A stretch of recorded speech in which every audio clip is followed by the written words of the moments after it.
डीएचपुरा यानी दमहाल हांजीपुरा अपने अंदर बेपनाह खूबसूरती समेटे है। यहाँ सैलानियों के लिए, आपके लिए बहुत कुछ है। अहरबल वाटरफॉल का शोर डीएचपुरा के सियासी शोर के मुकाबले भले ही कम हो, लेकिन यहाँ की खूबसूरती आपको अपना दीवाना बना लेगी।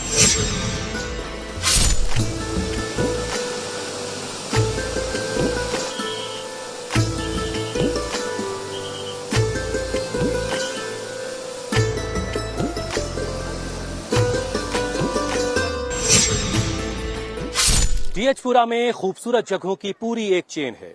अहरबल से आगे आपको गुरवटन मिलेगा, जहां तक आप अपनी गाड़ी के जरिए जा सकते हैं, लेकिन उसके आगे की खूबसूरती देखने के लिए आपको पैदल सफर करना होगा। फिर आप पहुंचेंगे संगम, जहां दो दरिया आपस में मिलते हैं। संगम के बाद अगला पड़ाव है कोंगवटन, जो पहाड़ों के बीच एक बहुत बड़ा हरी भरी घास का मैदान है। कोंगवटन के बाद 25 किलोमीटर पैदल सफर करने के बाद आप पहुंचेंगे कौसरनाग। ये एक बहुत बड़ी नीली झील है जो पहाड़ों के दरमियान है। समंदर की सतह से इसकी ऊंचाई करीब 11,500 फीट है और कश्मीर के लोगों के लिए ये पानी का एक बहुत बड़ा जखीरा है। झीलें लोगों को पानी देती हैं, लेकिन कहा जाता है कश्मीर में तो पत्थर भी प्यास बुझाते हैं। इसी पर ब्रिज नारायण चकबस फैजाबादी ने लिखा, जर्रा जर्रा मेरे कश्मीर का मेहमान नवाज है, राह में पत्थर के टुकड़ों ने पानी दिया मुझे।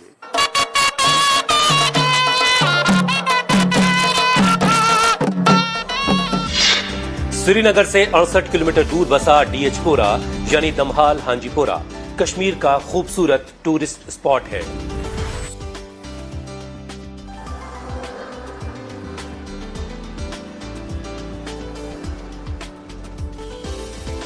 यहाँ के झरने, झील और ऊंचे ऊंचे पहाड़ लोगों को अपना मुरीद बना लेते हैं।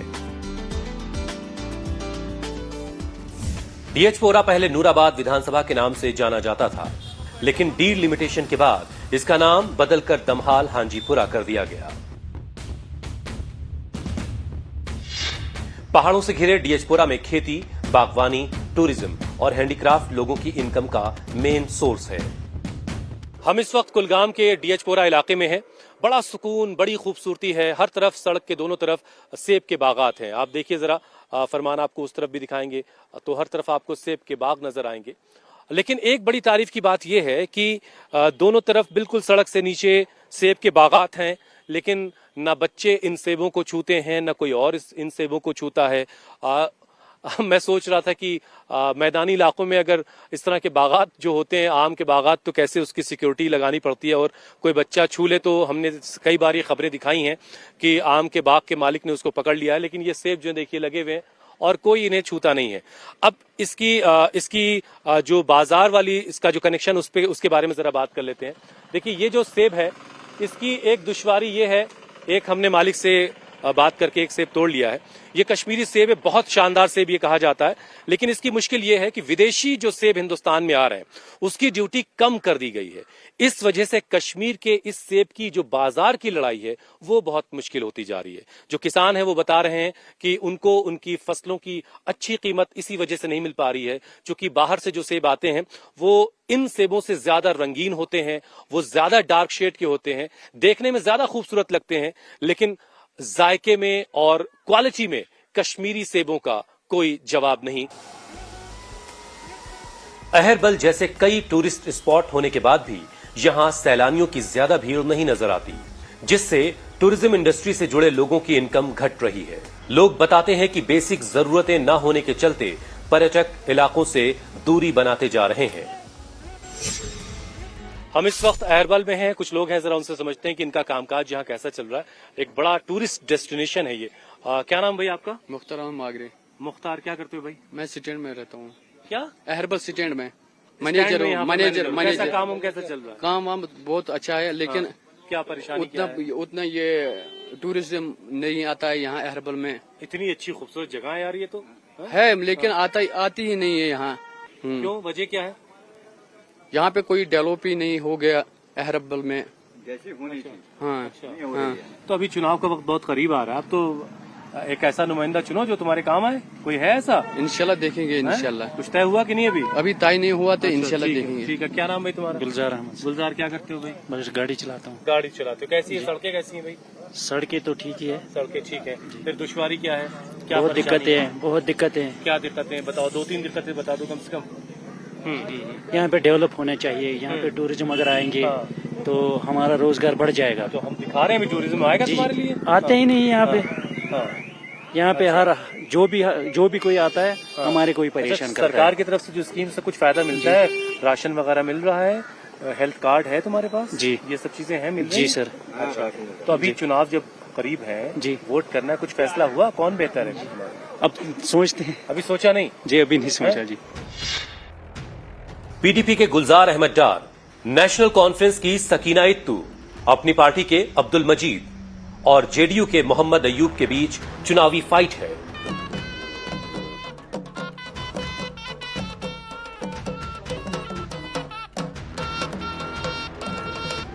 डीएचपोरा में चुनावी रंग उत्तर भारत जैसा नहीं दिखता, जहां नेताओं की सभाओं में हजारों लाखों की भीड़ जुटती है।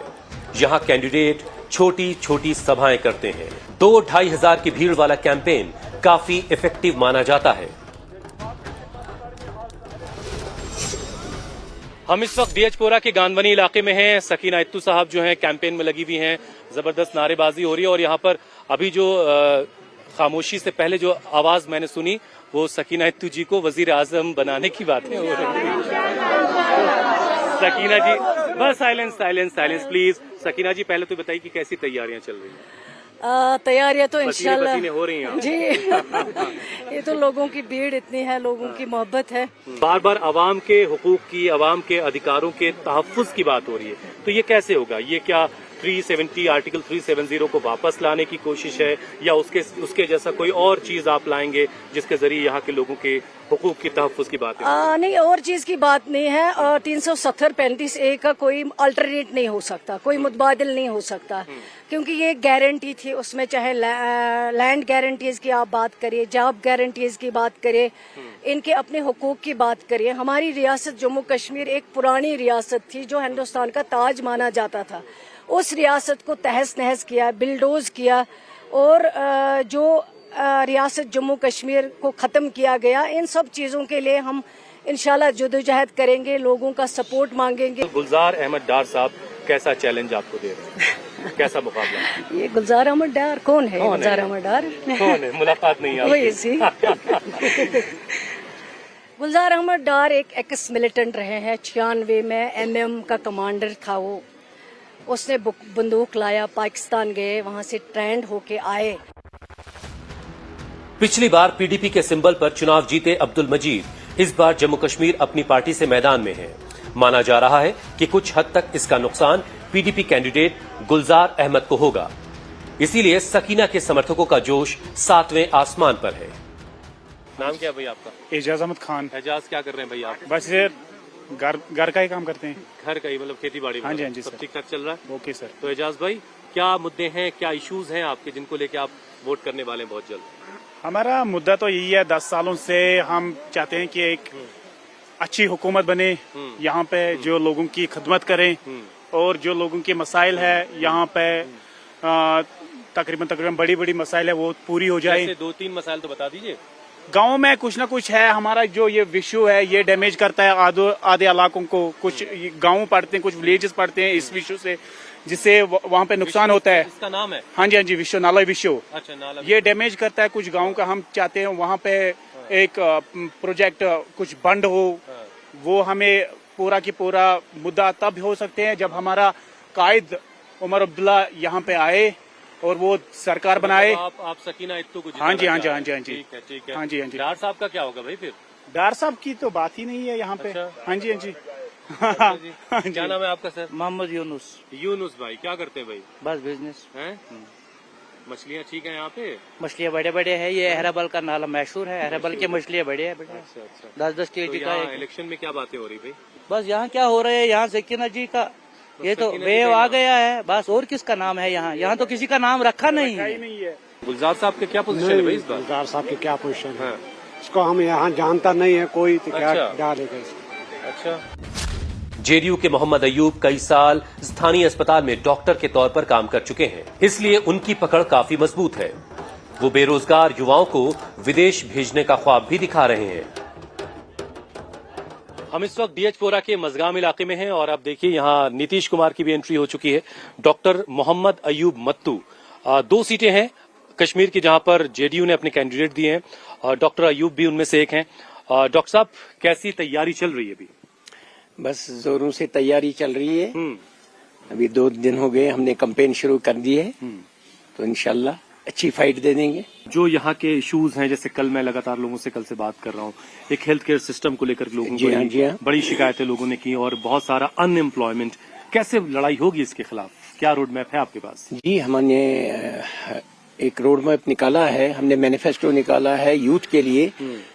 हम उनको इंशाल्लाह नौकरियां दिला देंगे। हमने मैनिफेस्टो में तकरीबन 5 लाख का टारगेट दिया है इंशाल्लाह। और यूथ के लिए हमने और एक प्रोग्राम बनाया है कि यहाँ पे हम बाहर मुल्कों में अपने नुमाइंदे भेजेंगे जो कि वहाँ पे जॉब क्रिएट करेंगे और यहाँ के यूथ को हम बाहर भेजेंगे जो भी रहेंगे। पहले अनएम्प्लॉयमेंट यहाँ पे हम पूरा करेंगे, उसके बाद बाहर भी हम कोशिश करेंगे भेजने के लिए।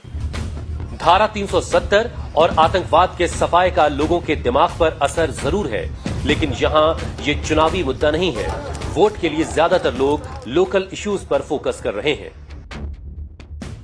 हम इस वक्त दमाल हाजीपुरा में हैं। तहसील के ठीक बराबर में एक दुकान है। चचा बैठे हैं, हमने सोचा जरा इनसे समझा जाए इलाके के हालात कैसे हैं। चचा, नाम क्या आपका? मेरा नाम मोहम्मद याकूब अलाई है। मोहम्मद याकूब साहब, क्या करते रहे याकूब साहब आप? बस जी हम खेती बाड़ी का काम कर रहे हैं। इस इलाके में सुना फल वल बहुत होते हैं। हाँ, पहले थी तो अब 3 साल हो गए, कुछ नहीं है। अच्छा, क्यों, ऐसा क्या है 3 साल हुआ? मतलब ये अल्लाह की मर्जी है। अच्छा, अल्लाह की मर्जी। मुझे लगा कि वो 370 वाला कोई मसला है नहीं, तो उसके बाद खेती बाड़ी नहीं। आपके पास जो नुमाइंदे अभी आ रहे हैं, हाँ। जो इलेक्शन में खड़े हैं, हाँ। वो कुछ बेहतरी की बातें कर रहे हैं? कोई है ऐसा नुमाइंदा? ये तो हर रोज हर साल 5 साल के बाद बेहतरी लेकिन इस कर बार रहे हैं। 10 साल के इंतजार के बाद आ रहा है। वो तो ठीक है, मगर है तो वही चेहरे, है तो वही कोई चेहरे। फर्क नहीं पड़ रहा है। कोई फर्क नहीं पड़ता है। ये आएंगे, वादा करेंगे, लौट जाएंगे, फिर भूल जाएंगे आप। नहीं तो आप देख लिए हालात, ये देख लिए, कोई ड्रेनेज का सिस्टम नहीं है यहाँ। गंदा पानी आता है, बच्चे बीमार हो जाते हैं। यहाँ कोई ड्रेनेज गुलाम का अहमद सिस्टम, डार, सकीना इत्तू, कोई बेहतर है इसमें से? कोई नहीं। देखो कोई इनमें, ये तो मैंने कहा है बगोड़े हैं, सब एक ही जैसे हैं। सजे एक ही जैसे। जरा चचा, आपका नाम क्या है? मेरा नाम गुलाम अहमद भट्ट। गुलाम अहमद भट्ट, क्या करते रहे चचा आप? रिटायर हूँ, रिटायर बैठा हूँ, रिटायर। कैसे रिटायर? किससे डिपार्टमेंट से? पुलिस में था, अब बैठा। पुलिस में थे? अरे, आप तो बहुत खूब जानते होंगे पूरे इलाके को। अच्छा, अभी मिलिटेंसी के क्या हालात हैं? मिलिटेंसी कुछ नहीं है। कुछ नहीं है तो बेवजह मिलिटेंसी कह के राजनीतिक दल जो है, पॉलिटिकल पार्टीज हवा खड़ा करती हैं कुल मिलाकर। तो अपने सब अपने घर के लिए करते हैं, अपनी रोटी आवाम के लिए कुछ नहीं करते, अपने घर के लिए। यहाँ के मुसलमानों को मोदी से ज्यादा परहेज नहीं है। धारा 370 इन लोगों के लिए चुनावी मुद्दे से ज्यादा कुछ नहीं। ज्यादातर आबादी सड़क, अस्पताल, रोजगार और बिजली जैसी सुविधाओं की डिमांड कर रही है। डीएचपुरा के लोगों के दिलों का हाल जानते जानते रात हो चुकी है। वैसे भी डीएचपुरा या पूरे कुलगाम में आप देखें तो सूरज बड़ी जल्दी डूब जाता है और शाम होते ही ऐसा लगता है कि शटर गिरने लगते हैं, अंधेरा सा हो जाता है। अब ये यहाँ के लोग ही बताएंगे कि इलेक्शन की वजह से ऐसे हालात हैं या साल भर कुछ ऐसे ही माहौल रहता है। भाई, नाम क्या है आपका? रियाज अहमद पठान। बड़ी जल्दी आपको वोट करना है, कुछ तय हुआ है कि नहीं है? हाँ, वोट करना है, क्यों नहीं करना है, वोट तो करना है। कुछ तय कर पाए अभी? किस चीज को? कैसे फैसला होगा, कौन बेहतर उम्मीदवार है? बेहतर उम्मीदवार एनसी होगा। अच्छा। मरहूम वली मोहम्मद इत्तू के नाम पर हम डालते हैं। अच्छा अच्छा अच्छा। उसके नाम पर हम डालते हैं क्योंकि उन्होंने यहाँ बहुत काम अच्छा किया। जी का नाम चल रहा है। बिल्कुल बिल्कुल। आपका नाम क्या है? रियाज अहमद है सर। हर तरफ इतना ज्यादा अंधेरा क्यों दिखाई दिया? जब हम कुलगाम से आपकी तरफ आ रहे तो हर तरफ बहुत अंधेरा, जिससे बिजली ही नहीं है साहब। ये तो बिजली सर का क्या हाल है यहाँ पे? ये बहुत बुरा हाल है सर। बिजली यहाँ पे कितने घंटे बिजली मिलती है? तकरीबन सर यही समझो सर 10-12 घंटे। और ये जो 6-7 बजे शटर गिरने लगते हैं, ये सिर्फ अभी इलेक्शन की वजह से ऐसा है, सिक्योरिटी की वजह से? नहीं या सर, साल में ऐसे ही चलता है? साल में ऐसे ही चलता रहता साल है भर सर। ऐसी हाल है? साल भर। कितने बजे रात में दुकानें बंद होती हैं? बस सर समझो 8 बजे यहाँ पे बंद Maximum? होते हैं, मैक्सिमम सर 8 बजे बंद होते हैं। अच्छा, सकीना इत्तू हैं, एक पाडर साहब हैं। बिल्कुल सर। अभी सर 2014 में जब इलेक्शन हुआ तो पाडर साहब की हुकूमत आई सर, कुछ खास देखने को नहीं मिला सर। लेकिन सकीना जी ने कुछ काम किया है यहाँ पे सर। अच्छा। जहाँ पे जो रोड नहीं बने थे पहले, बड़ी पहाड़ियों पे उसने रोड बनाए सर। ये तो मैं नहीं कह रहा हूँ, ये पूरा इलाका कह रहा है सर। अच्छा यार, ये बताओ कि हम लोग जब दिल्ली में बैठ के बात कर रहे होते हैं तो बहुत सारी अलग तरह की एक इमेज होती है कि भाई एक इलाका है तो बड़ा खूबसूरत, लेकिन वहाँ मिलिटेंसी है और बड़ी दूसरी तरह की चीजें, अलग सी आबो हवा है बिल्कुल। तो क्या हाल है मिलिटेंसी का भी यहाँ पर?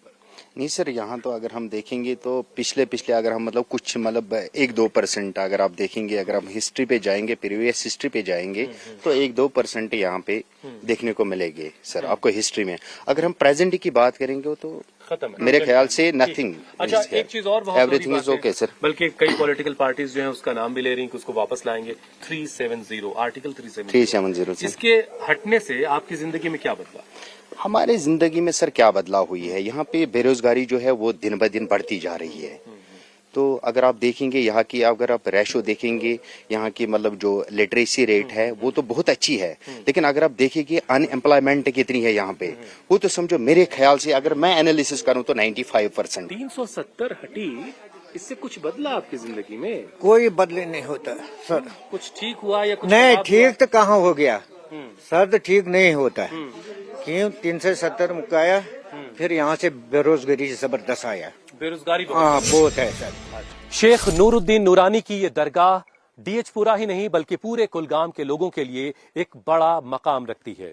कहा जाता है शेख नूरानी ने यहाँ कई इलाकों के नाम रखे और कुलगाम जिले के इस इलाके को शेख नूरानी ने नूराबाद नाम दिया। कुछ वक्त पहले तक ये इलाका नूराबाद विधानसभा के नाम से जाना जाता था, लेकिन हालिया डिलिमिटेशन के बाद इसे डीएचपुरा यानी दमाल हांजीपुरा नाम दे दिया गया और इस नाम की भी अपनी एक तारीख है। एक कहानी ये भी है कि कभी ये इलाका नाड़वाऊ के नाम से जाना जाता था और जम्मू कश्मीर के प्रधानमंत्री रहे गुलाम मोहम्मद जब यहाँ दौरे पर आए और यहाँ की खूबसूरती देखी तो उन्होंने इस इलाके को नूराबाद नाम दिया। पहाड़ी इलाका होने की वजह से यहाँ के करीब 65% लोग साल के 6 महीने रोजगार की तलाश में दूसरे इलाकों में जाने के लिए मजबूर हैं। हेल्थ केयर सिस्टम और दूसरे जरूरी मुद्दे यहाँ के लोगों के लिए एक बड़ी चुनौती हैं, लेकिन 10 सालों के इंतजार के बाद होने वाले इलेक्शन यहाँ के लोगों के लिए राहत की खबर लेकर आए हैं। मगर शुक्र खुदा हर हाल में है। न खुशी अच्छी है ए दिल, न मलाल अच्छा है, यार जिस हाल में रखे वही हाल अच्छा है। डीएचपुरा से कैमरा पर्सन फरमान मलिक के साथ मैं हुसैन रिजवी, इंडिया टीवी के लिए।